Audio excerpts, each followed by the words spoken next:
Karl Marx died in 1883. Largely unknown outside radical circles, financially broken, physically weary, and buried in a modest grave in London.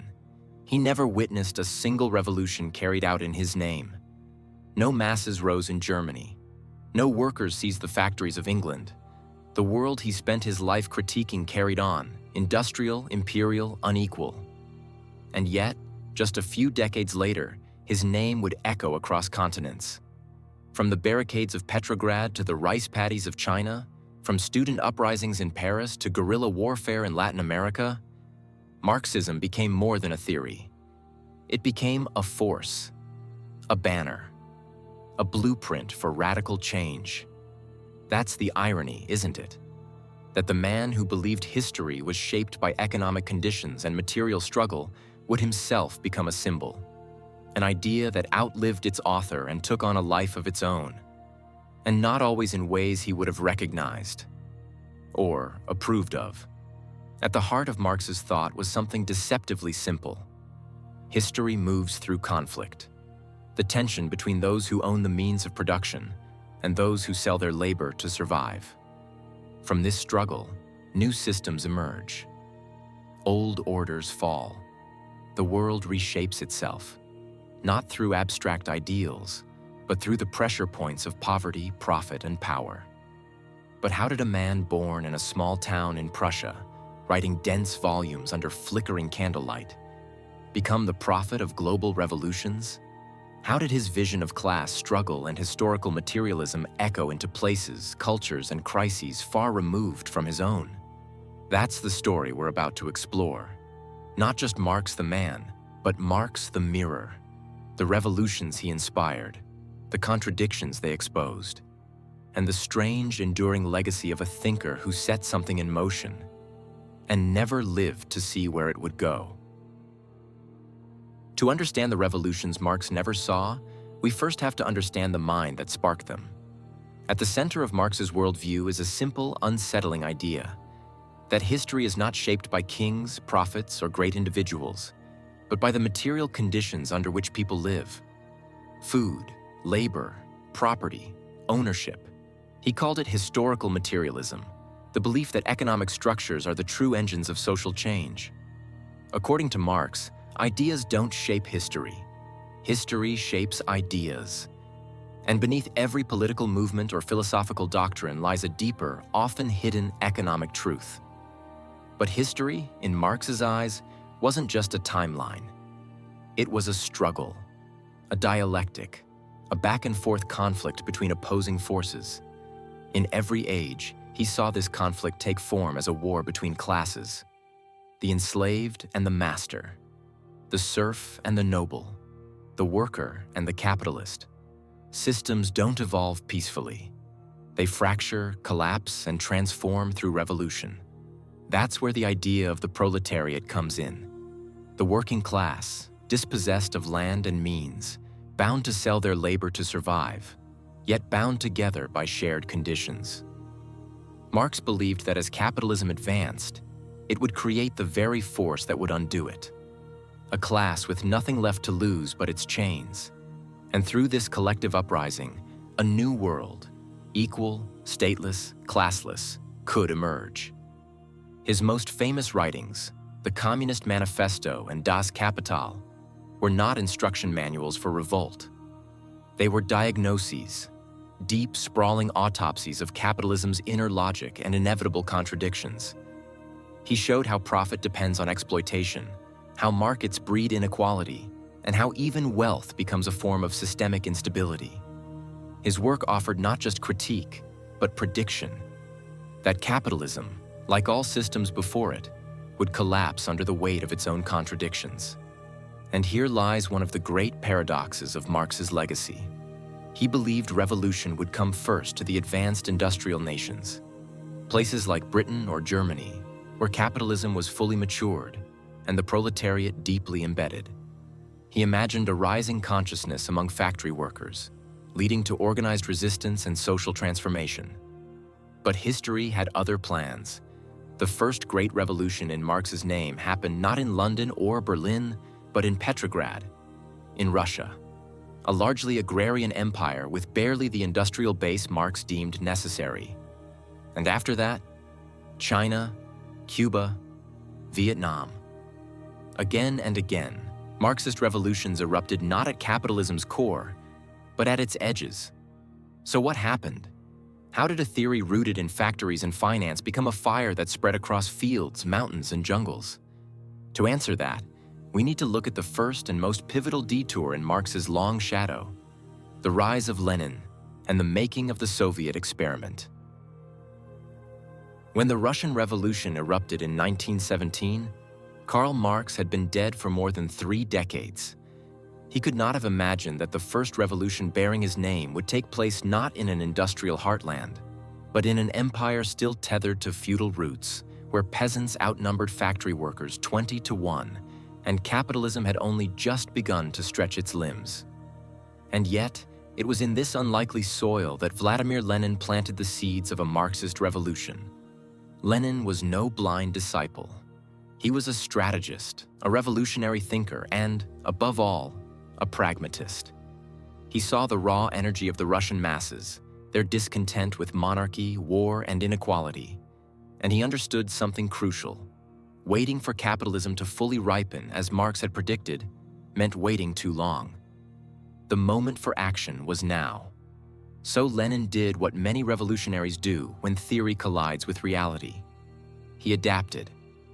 He took the framework of Marxism and bent it to fit Russian conditions. In a country with a vast peasantry and a largely illiterate population, Lenin introduced a radical idea: the vanguard party. For Marx, revolution was to be led by the working class itself, once it became conscious of its oppression. But Lenin believed that this consciousness wouldn't arise spontaneously. It had to be introduced, brought in from the outside by a disciplined group of intellectuals and revolutionaries. A tightly organized party that would guide the masses, speak for them, and act in their name.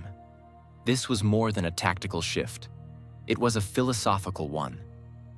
Lenin's Marxism was no longer purely bottom-up. It became directed, centralized, even paternalistic. The revolution would not wait for conditions to be perfect. It would be engineered, fast-tracked, led from the top down.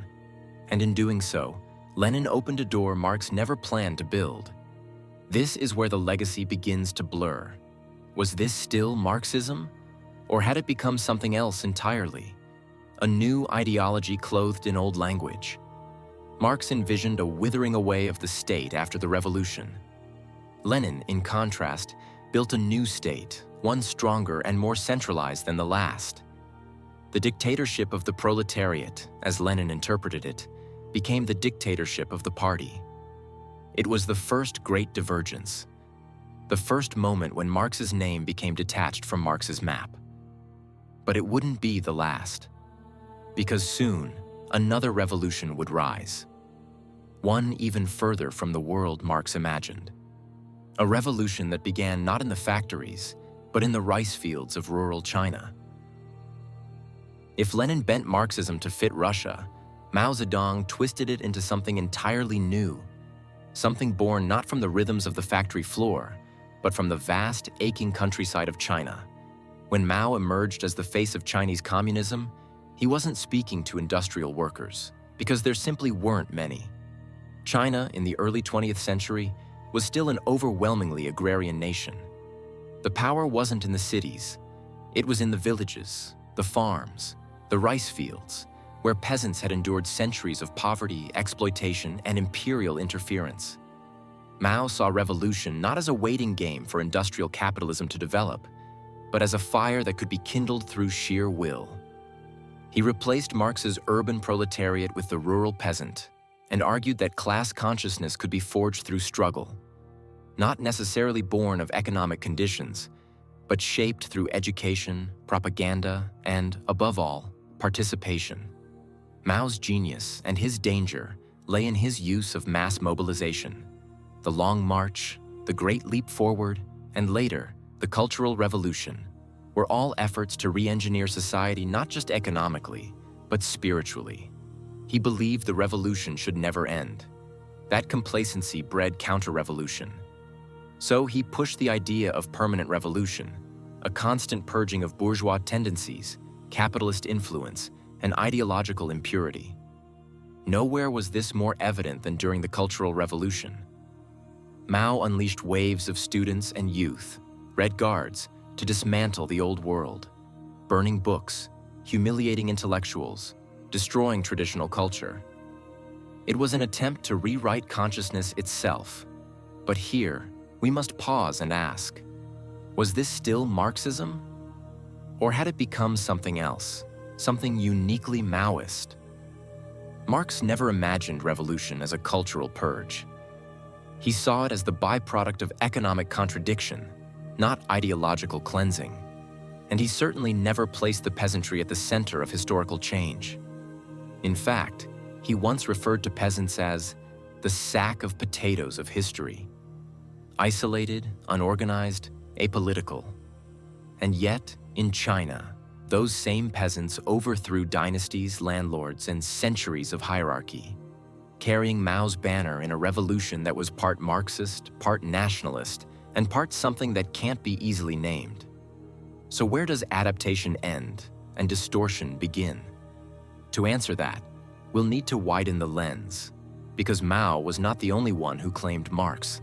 Across oceans and continents, other leaders too began to wear the name, each in their own image. By the mid-20th century, Marx's ideas had traveled far beyond Europe, sometimes carried by scholars, but more often by revolutionaries. In places like Vietnam and Cuba, Marx's name became a rallying cry, a symbol of defiance, a banner under which liberation could be imagined. But the revolutions that followed weren't simply Marxist. They were something more complex, more local, more national, and often more emotional. Take Ho Chi Minh, for instance. Educated in France, inspired by Lenin, and hardened by colonial injustice, he led a revolution that blended Marxist rhetoric with Vietnamese nationalism. His vision wasn't just class struggle. It was the end of foreign domination. First the French, then the Americans. For Ho, Marxism offered a language of resistance, but the heartbeat of his movement was independence, identity, a reclaiming of dignity. In Cuba, Fidel Castro did something similar. While he later declared himself a Marxist-Leninist, the early Cuban Revolution had little to do with class theory. It was about ending dictatorship, reclaiming sovereignty, and pushing back against the long shadow of American influence. Marx provided the structure, but not necessarily the soul. This is where the story starts to split. Marx had envisioned an international revolution, a working class rising across borders, united not by flags but by shared exploitation. But what we saw instead were revolutions wrapped in national colors, driven as much by pride and anti-imperialism as by economic theory. And yet, in the eyes of the world, especially during the Cold War, these movements were all labeled Marxist, sometimes by choice, sometimes by convenience, and often by those who sought to define the world in binaries: capitalist versus communist, East versus West, us versus them. Marx by now had become more than a theorist. He was a myth, a shorthand for rebellion, a face printed on posters, chanted in rallies, invoked in manifestos, often with little resemblance to the man or the writings behind the name. And as his image circled the globe, another evolution was taking place, not in jungles or trenches, but in lecture halls and libraries.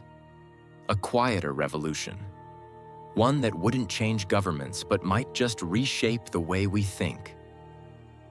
While revolutions erupted in the global South, a quieter revolution was unfolding in the West, one not of guns or barricades, but of thought. In the decades following Marx's death, his ideas found new life not just in factories or fields, but in philosophy departments, critical theory circles, and the uneasy conscience of Western academia. This was the birth of Western Marxism, a movement less concerned with seizing the means of production, and more interested in understanding why people no longer seem to care. Enter the Frankfurt School.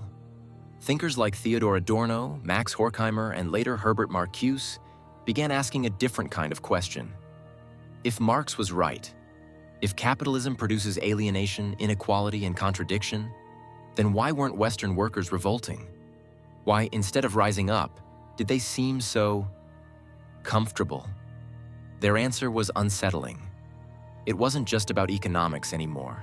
It was about culture, about consciousness, about the way mass media, advertising, and consumerism shape our desires and dull our discontent.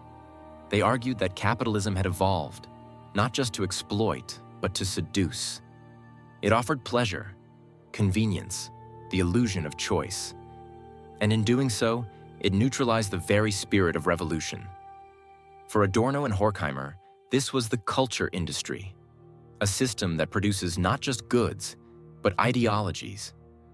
Entertainment that pacifies, news that distracts, a world where rebellion is commodified and truth becomes a product like any other. Marcuse took it further. In One-Dimensional Man, he warned of a society where freedom is flattened, criticism is absorbed, and opposition is made to feel unnecessary. A society that doesn't silence dissent, it simply makes it irrelevant. This was a different kind of Marxism, one that traded factories for film, dialectics for discourse. It was less about revolution on the streets and more about resistance in the mind. It critiqued not just systems, but the stories we tell ourselves, about freedom, about happiness, about what it means to be human in a world of endless consumption. And in that critique, Marx lived on, not as a political prophet, but as a philosophical ghost, whispering through theories that challenged not just what we build, but what we believe. But even ghosts can disappear, for a time. And as the 20th century drew to a close, it seemed that Marx himself was fading. Until history, once again, came knocking. When the Soviet Union collapsed in 1991, many believed Marx had finally been buried for good. The Cold War was over, the red flags had been lowered, and the West declared victory, not just of politics, but of ideology. Francis Fukuyama famously called it the end of history, a moment when liberal democracy and market capitalism were seen not as one option among many, but as the final destination of human progress. In that glow of triumph, Marxist thought was pushed to the margins.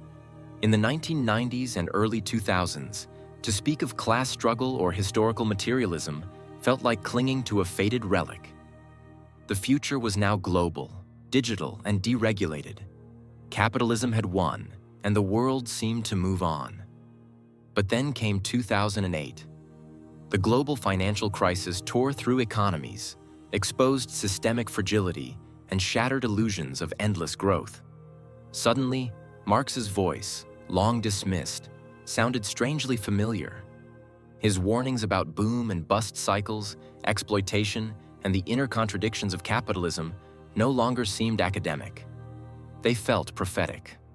And with that shift came a quiet resurgence. From Occupy Wall Street to the growing popularity of democratic socialism in the West, especially among younger generations, Marx's critique found new life, not through revolutions, but through resistance. People weren't calling for the dictatorship of the proletariat.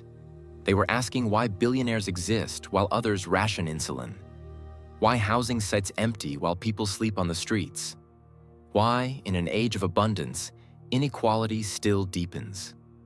In academia, Marxist frameworks returned to classrooms and journals, intersecting with feminism, race theory, climate justice.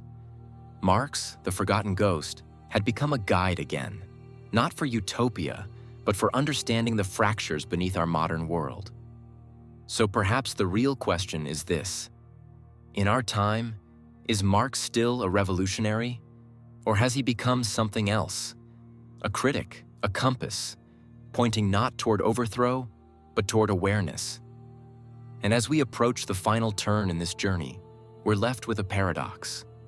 Marx didn't live to see the revolutions his work inspired. And perhaps that's fitting, because his greatest legacy may not be the world that rose in his name, but the questions he left behind. Karl Marx never led a revolution. He never commanded armies, drafted constitutions, or ruled a nation. And yet, his name became bound to all of those things, and more. Revolutions he didn't predict. Governments he wouldn't have recognized. Systems that invoked his words while betraying his meaning. It's one of the strangest paradoxes in history, that a man who sought to illuminate the mechanics of power became a symbol wielded by those who built new hierarchies in his name. That his vision of liberation could inspire both justice and oppression, both hope and fear. But perhaps that's the nature of powerful ideas. They evolve. They are misread, reinterpreted, repurposed. They live far beyond their authors. Marx was not a prophet in the religious sense. He didn't claim to know the future. He studied the present, its contradictions, its wounds, its momentum. And in doing so, he gave us a lens. Not perfect, not complete, but enduring. Maybe that's the real legacy. Not the revolutions he never saw, but the contradiction he understood so deeply. That systems collapse under their own weight, that change is inevitable, and that history is never finished. And somewhere in that contradiction, Marx still whispers,